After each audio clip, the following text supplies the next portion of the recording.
Oh, Yeah. Amy sent the note out. Yeah, she sent a note. I didn't see that, but I'll get that to you.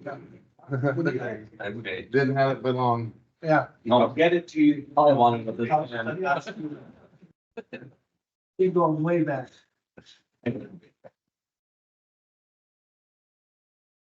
Well, that's.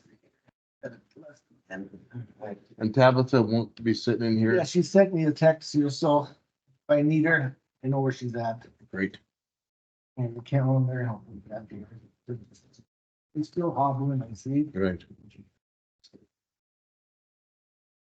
Okay, looks like we can fire it up here. Gentlemen, please rise for the pledge. Pledge Allegiance to the flag of the United States of America and to the republic for which it stands, one nation, under God, indivisible, with liberty and justice for all. Morning, everyone. Good morning, Mr. Chair. All right, any additions or deletions to the agenda? None from you, Mr. Chair. All right, thank you. So I'll need a motion for that. So, second. Good luck with that one. We got a motion and a second. Those in favor? Aye. Opposed, motion carried. Moving right along, on the consent agenda, this will be a roll call. Is there anything that a person or one of you would like to have removed, or do we just make a motion the way it is presented to us? Make motion approved.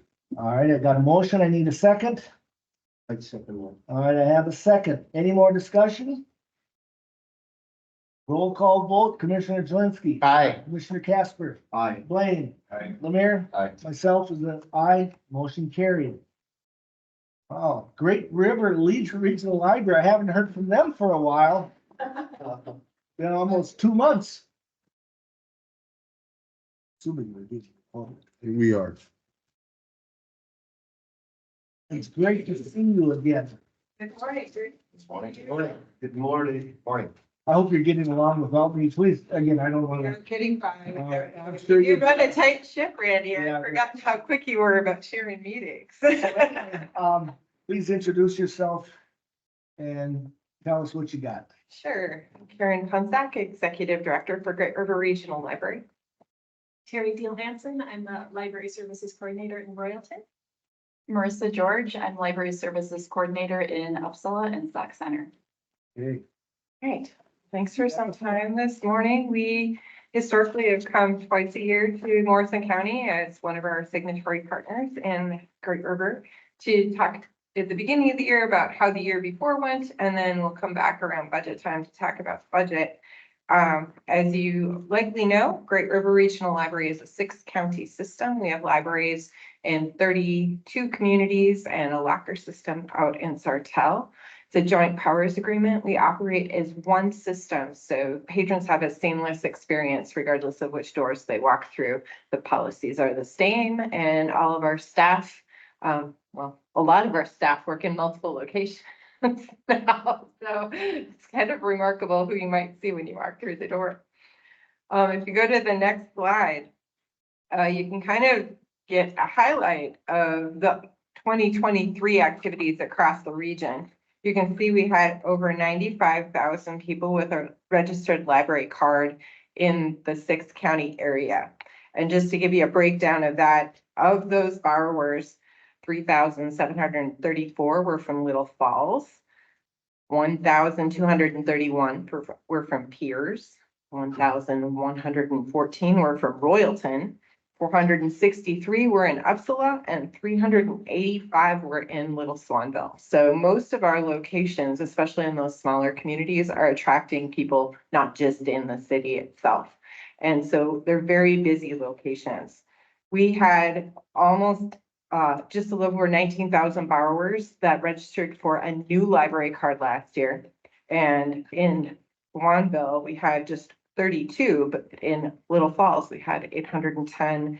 And I would say Royalton and Pierce were really stand out when you think about total borrowers and then new borrowers.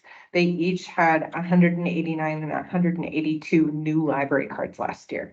And not to forget Uppsala, we had 56 new people register in Uppsala as well. So lots of new activity coming through the doors.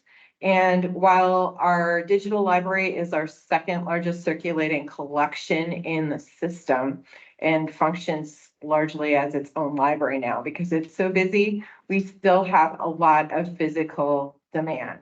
So we circulated over 2 million items across the entire region last year. And to give you a sense of how busy that little Upsala library is, 30,000 items circulated through Upsala just alone. So, yeah, and Terry, no small potatoes there, over 17,000 items. So there's a lot of books coming in and out of the doors, even in those smaller locations. If you go to the next slide, you can see some of the highlighted programs that we offered. Our summer reading program was a record-breaking summer reading program. We had almost 13,000 kids registered across the region participating in that program last summer. We're hoping to break that record once again. And then winter reading program is something we offer for teens and adults in the winter. This is from last January and February, and I haven't heard the totals yet. Somebody sent me an email yesterday, but I didn't open it. So we have a lot of teens and adults who like to spend the time reading in the winter. Two of the highlighted programs from our annual report this year, one was legacy funded, and we're really proud of this program because it's not only benefited Great River now, it has become a statewide effort. So Testify is an exhibit that was put together by Alan Page, the Alan Page Foundation. Georgie is his daughter, and she really wanted the actual exhibit, which was down in Minneapolis, to be accessible across the whole state. So we worked with her foundation, or their foundation, to develop some banners with high resolution images and some stories around each of the artifacts. We had that in the St. Cloud Library last year as the first stop. It's also been in places like St. Cloud Tech College.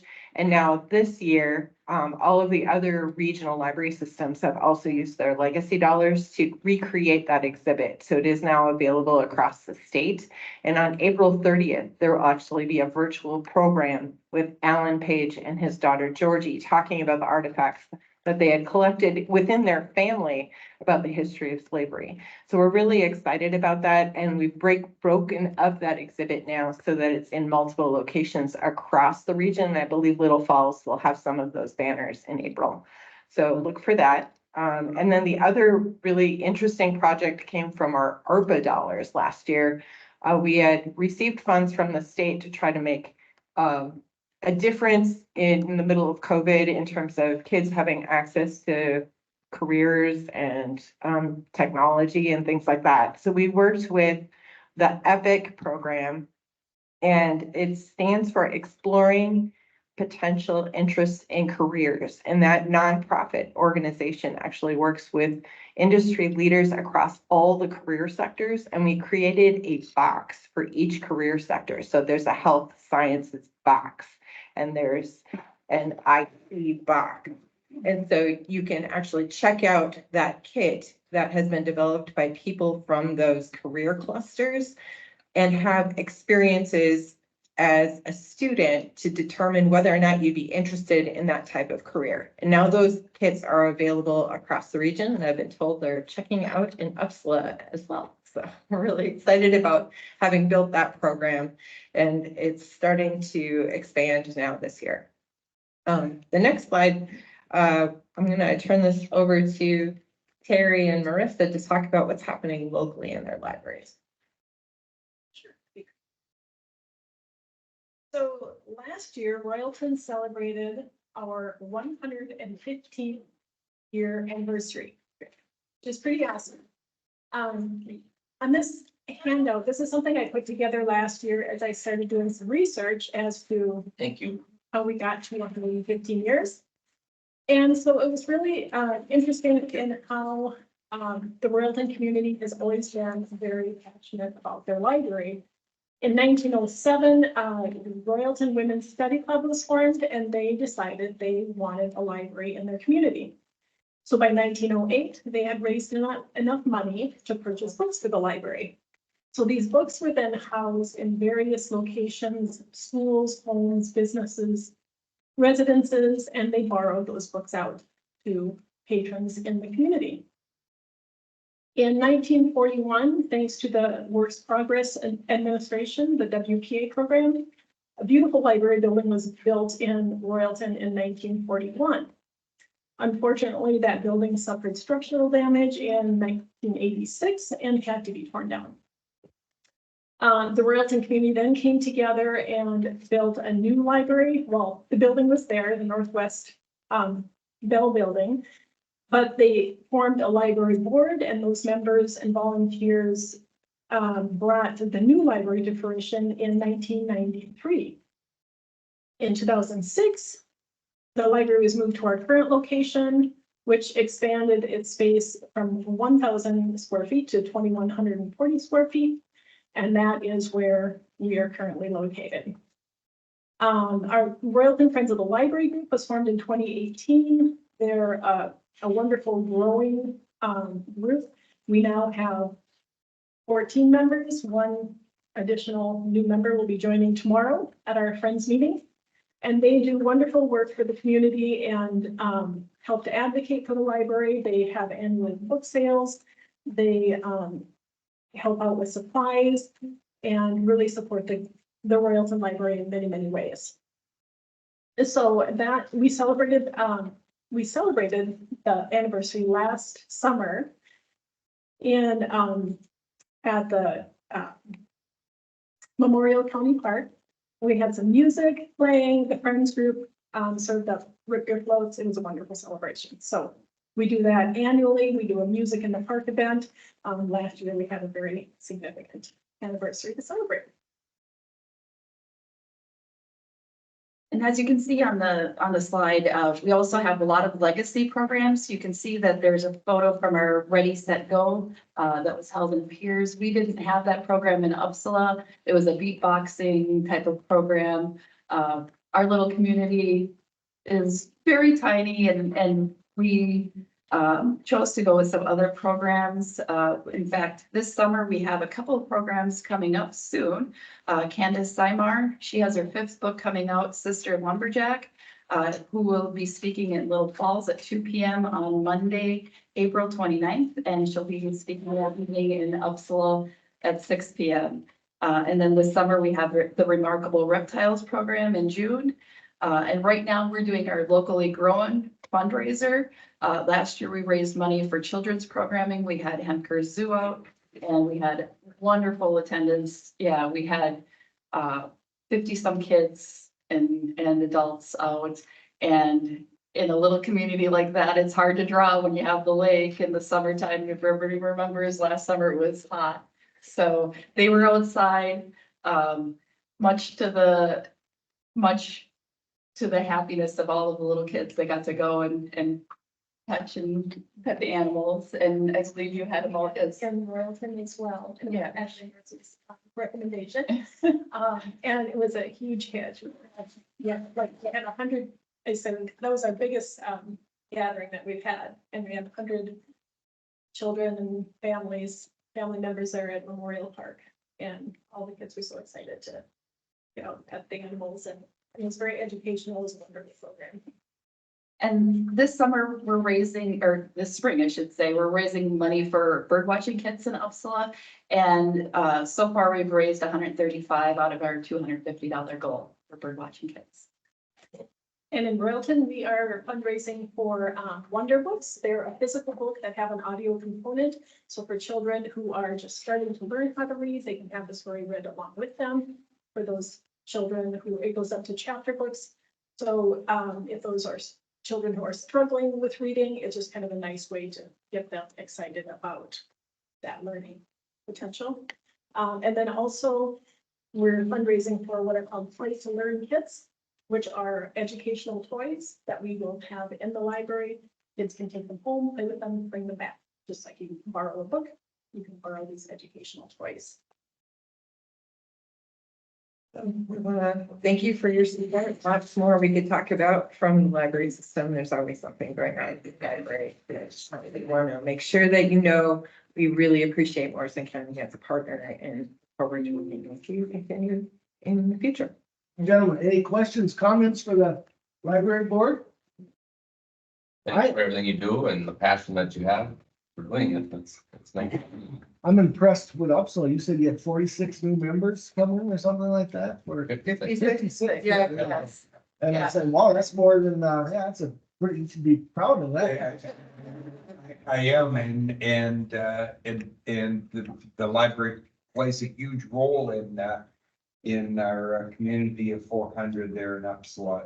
And I'll just say, Mr. Chair, I'm happy with the learning books as you were describing that our audio along with the young children learning to read and what a great tool that is for these young people who can study like that and learn to read even without their parents or siblings with them. They can do that on their own for all our young independents out there. It's a great tool.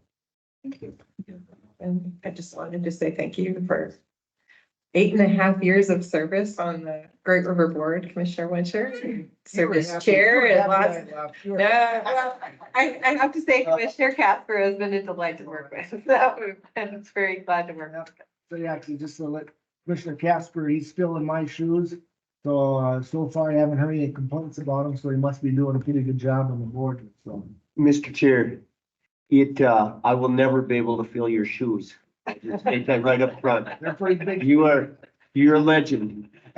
And, yeah, it's been a joy to be with you gals. So thank you so much. You're doing a great work. Yeah, God and I bless you. appreciate you coming by, presenting with it again. Commissioner Casper will do a great job. So plus, hey, we're always here. We appreciate you stopping by. Thank All right, you. thank you. Thank you so much. Good month. Have a great day. Happy Easter. What's else? Yeah, Easter to you. All right. Health and Human Services.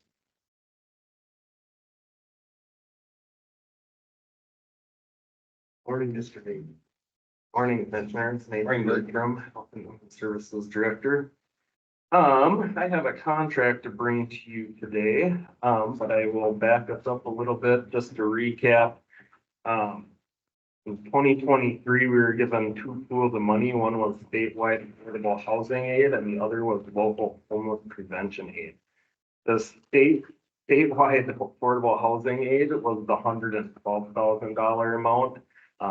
That is not the one we're talking about today. My intentions are to be at planning next week to discuss that one a little further with you. The one we were focusing on today is the local homeless prevention aid, and that was about $37,000. That one was geared on serving families and children and unaccompanied youth, as well as connecting families with social services. If you recall, I think it was beginning of December, I came to planning as well. We talked through this proposal at that time. And so now the contract has finally come to fruition with Oasis. And so just to recap, that agreement or that proposal was to use these dollars to do rapid rehousing, reimbursement to landlords, and case management and mediation with landlords, property owners, with Oasis and these families.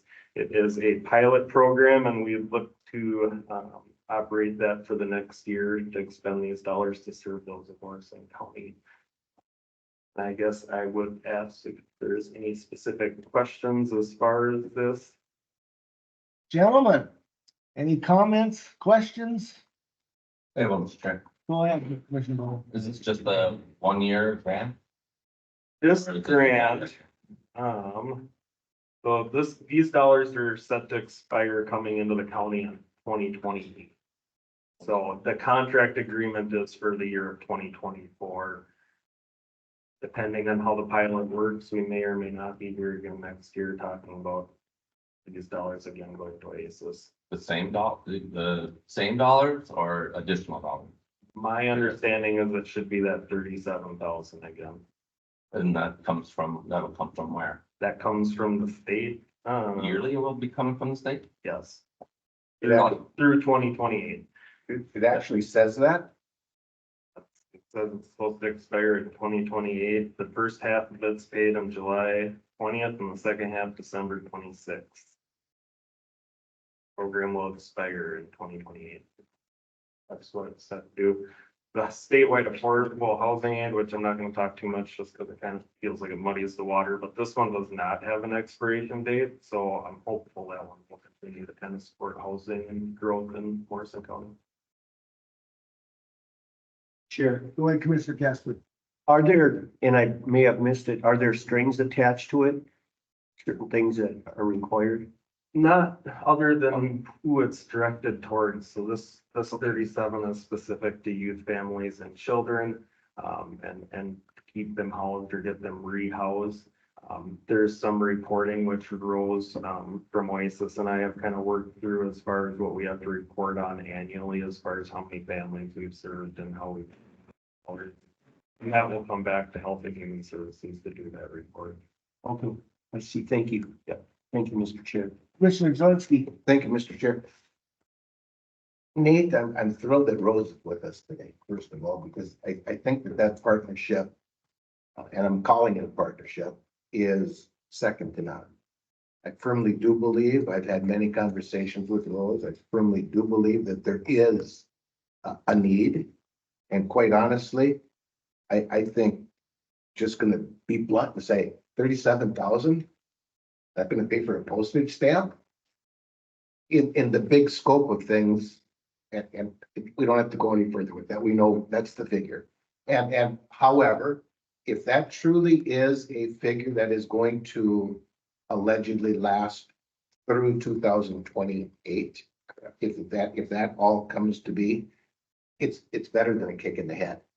I mean, maybe that sounds a little silly, but it is better than nothing. And right now, there's kind of like nothing. And so, and we're not gonna get into the other package that you got that's gonna come before us next week sometime.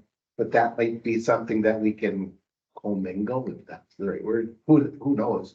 But I truly think that, and want to say again and thank Rose that we have that partnership with them, because quite honestly, it's here, it's real, and it's here. So thank you for that. Thank you, Mr. Chair. Anything else, gentlemen? Chair, I'll make most approved. I got a motion. I need a second. I'll second it. I got a second. Any more discussion? If not, those in favor? Aye. Opposed? Motion carried. Is that it, Nathan? That's it. All right. Thank you, Dave. Thank you, Nathan. Rose, are you coming up? You gonna come? I don't know. Do you have anything to say there?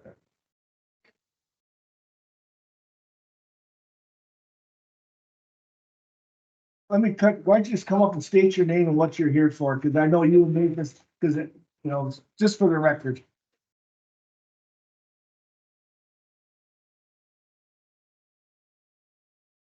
I'm Rose Surma. I'm with Oasis Central Minnesota. We're I'm sure you know, a nonprofit here serving our community with emergency shelter and some housing resources. So we're excited for this program. It is, we'd love more money. But this is something that we kind of thought, how can we make the biggest impact with this amount of dollars?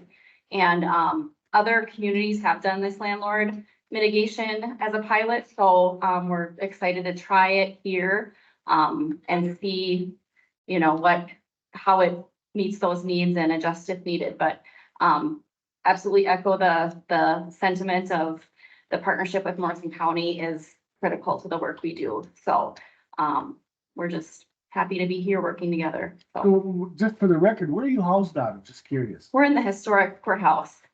So Just want to let people know that on the TV land. So, now we have Rose up here. Does anybody have any questions for her at all? Nathan did a good job covering it. So again, thank you. And we'll look forward to next good year for you guys. All right.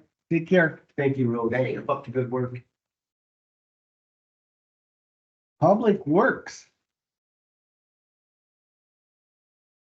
Morning, Tony. Mr. Chair, good morning, Commissioners. Thank you for having me. Morning, Tony. Tony Hedden, Morrison County Public Works Director. I've got two items for you this morning. Our first one, we're going to review the abstract for bids on our 2024 sinusoidal pavement marketing project and fees. 049070030 and 049070032. This is contract 313. If you go to the next page there, Matt. So we have some HSIP funds, highway safety improvement funds. This is for the sinusoidal and improved edge lines on those roads right there. That's our CSAs at 824, 4751, and then County Road 214. We had 2 bidders on this project. Our engineer's estimate was just shy of 700,000 at 682.88. And we had Sir Lines a Lot come in low at 14% underneath our contract estimate at 5,800 or $582,164.05. So we're really happy with those bids. The striping market's it's very competitive right now, just in that, Sir Lines a Lot's acquired a lot of companies. And so we were really happy that Century Traffic there, formerly known as Century Fence, came in and bid out Wisconsin just to keep Sir Lines a Lot in the realm. But both bids were very nice bids, and I'd recommend the award of this contract 313 to Sir Lines a Lot in the amount of $582,164.05. So I'm assuming this will be a roll call, but are we gonna do these separately or together? I know.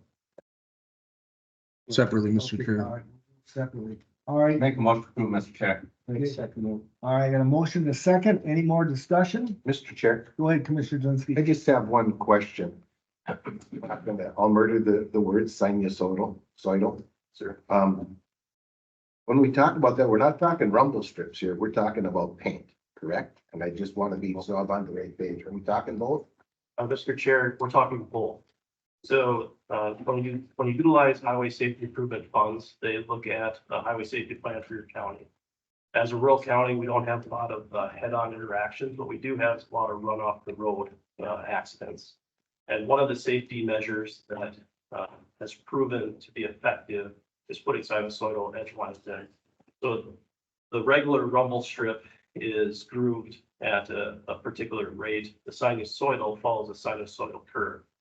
So sometimes they're referred to as rumble strips. So they're a little bit quieter for the homes next door. They still make sound. What they do is they alert that driver if they're leaving traffic lane and hopefully prevent them from running off the road. And then with that sinusoidal strip or sinusoidal rumble strip being installed, then we put in a higher grade paint. So it's a wet reflective epoxy. So it's a thicker paint that has glass beads that float in it as they wear. The beads still kind of stay through them. Theoretically, it keeps your paint a little bit brighter for more than a few years. Thank you, Tony. Mr. Chair, if I may just follow that up, please, by simply saying there are no rumble strips on the roads identified. This is a new project. Mr. Chair, yes, this is a new project. So when you use highway safety improvement funds, there's a term where you have to have that improvement stay in place. So typically we identify roads that have been recently paved, and then we'll come back in, we'll apply for a different fund source. We're not using county funds to make the safety improvement, just to be better fiduciary stewardship for Morrison County. Thank you, Tony. Thank you, Mr. Chair. That's all I have.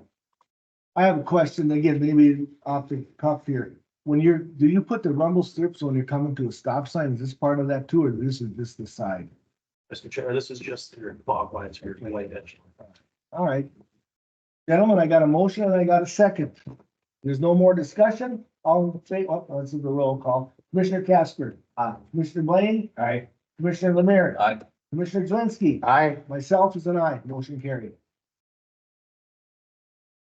Our second item today is a request to approve the resolution to execute an agreement authorizing the use of local bridge replacement program funds.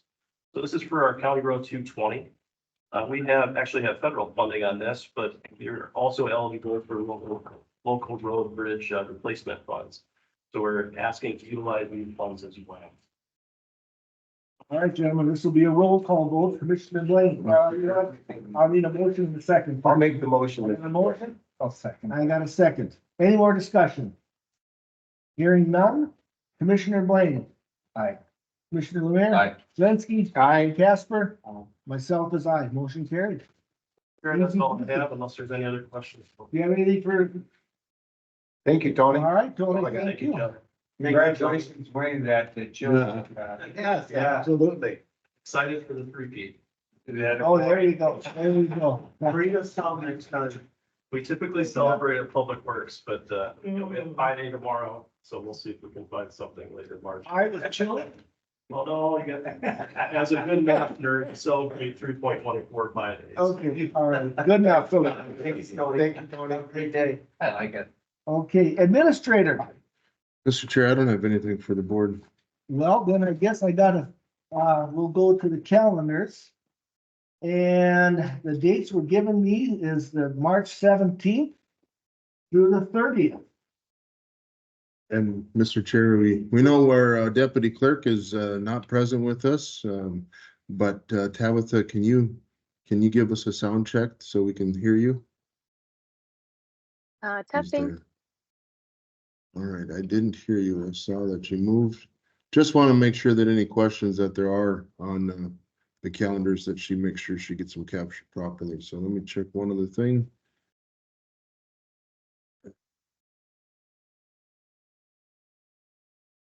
Are you able to hear me?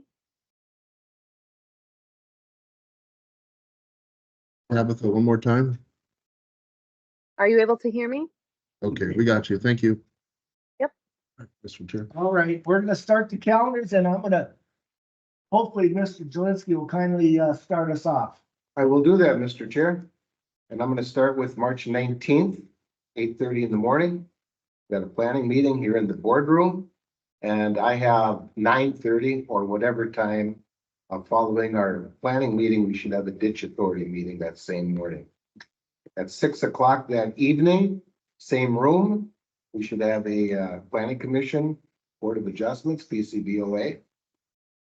On the 20th at 5 PM, I've got a Hands of Hope meeting. That meeting will be virtual. On the 21st, at 10 o'clock in the morning, I have the Central Minnesota Owners and Operators meeting, and that meeting is also virtual.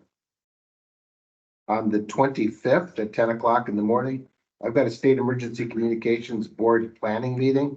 That meeting is held at the City of St. Cloud. On the 26th, 9 o'clock in the morning, we should have a county board meeting. You're in the boardroom.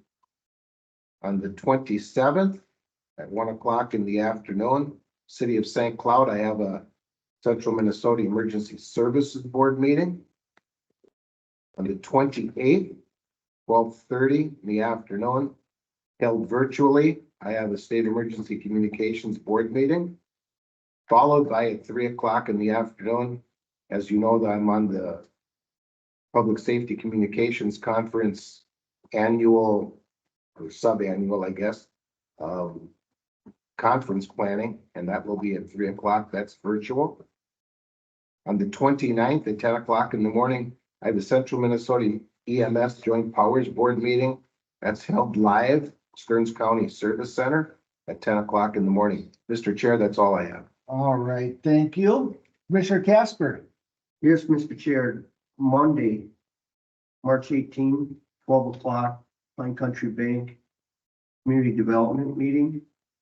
The following day, the 19th, on Tuesday, at 6 o'clock in the evening, Great River Regional Library Meeting in St. Cloud. And then Thursday, 12 o'clock, noon Airport Meeting. What day? Little Falls. That's it. That's the 21st. Okay, yeah, please put that down to the date and. Okay, absolutely. So Thursday, the 21st of March, 12 o'clock. Noon is an airport meeting at the airport, Little Falls, Morrison County Airport. And then Friday, the 22nd at 10 o'clock up at Walker, Mississippi Headwater Board meeting. And then on Thursday, March 28th at 4:30 in the afternoon in Malacca at the county courthouse, Rum River Watershed meeting. And that's it. Thank you for that, Commissioner. Welcome. Commissioner Blaine. On Thursday, the 21st at 7 PM, the Egg Society will meet, near the courthouse. And on the following Thursday, the 28th of March, Region 5 and the Region 5 board meeting will take place at Sourcewell in Staples. And at 6 o'clock, all right? Commissioner Lemire. 21st, safety committee meeting, the IT training room at 3 o'clock. And my public health meeting this month on the 20th, that has been canceled. 27th, HRA, 9 o'clock, HRA. And that's it. All right. Pretty much covered myself, except for there's gonna be no TCC this month. And on the 29th, soil and water, that's again at 8 o'clock at 29th at the soil and water, Morrison County Soil and Water. Otherwise, I'm covered. And Mr. Chair, just to clarify, Tabitha, did you get it all and need anything, any follow-up? I am good for now. And I'm sure if you guys have any additions or questions, before we adjourn, I need to take a few of your minutes up here before we go. Few days ago, I was walking out of the courthouse here and this lady came up to me and she says, "What are we gonna do about the flag?" And I told her, I said, "There's really nothing. It's a state issue." And I explained to her, she was very cordial, very kind. I told her what the process was. And we parted that way. Later that evening, I'm watching the news. And lo and behold, here on the local news, they were doing an interview. It was probably maybe maybe a dozen, maybe, at front of the state capitol that evening. They were talking about they're protesting why we're getting a new flag. And then also the pictures went to a couple, I don't know if they're senators or House representatives, again, maybe a handful. They were saying, we're going to introduce this bill to change the flag back to where it was. Now, personally, this is me. I'm not taking you guys and I'm not asking for a discussion. This is just me personally. I don't think we needed a flag either, so I like the one we had. I don't even like the design of the new one, but again, that's what the state does. We have no control here as a county commissioners. But anyway, they're talking and they said, we're gonna introduce a bill to get this back on the floor or whatever. And I'm going, well, okay, they're gonna give it a try. Then they went to the governor. Governor says, I'm not gonna even look at this anymore because it passed last year. He goes, that's old news. There's nothing, if they want to try to bring it here, I'm not going to bring it on the floor. So there's really nothing even these representatives can do. Maybe they're doing a picture, photo, I don't know what it was. And it's like, yeah, this is done. That's what I tell people. So people want us to say, well, call your representative. I called my representatives. I called pretty much anybody who I could. But the nice thing about it is, for the county, we're accessible. We're very accessible. I tried calling some of our representatives, nothing, you can talk to their secretaries or whatever, but that's what makes this small government very good, whether it's townships or county commissioners. We only have so much authority.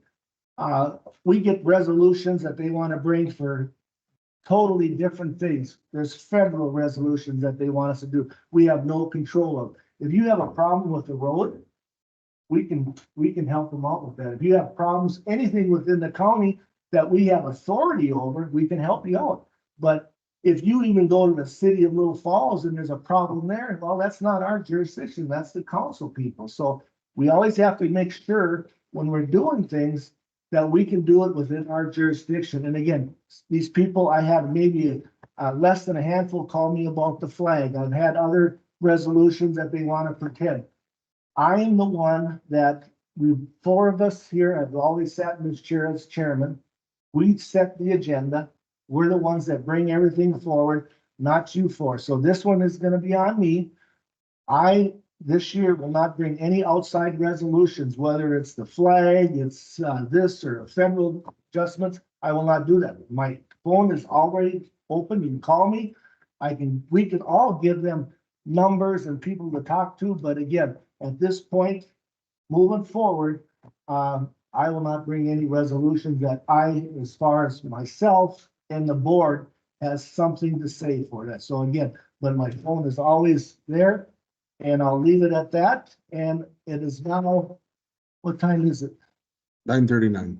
We'll adjourn at 9:39. Thank you.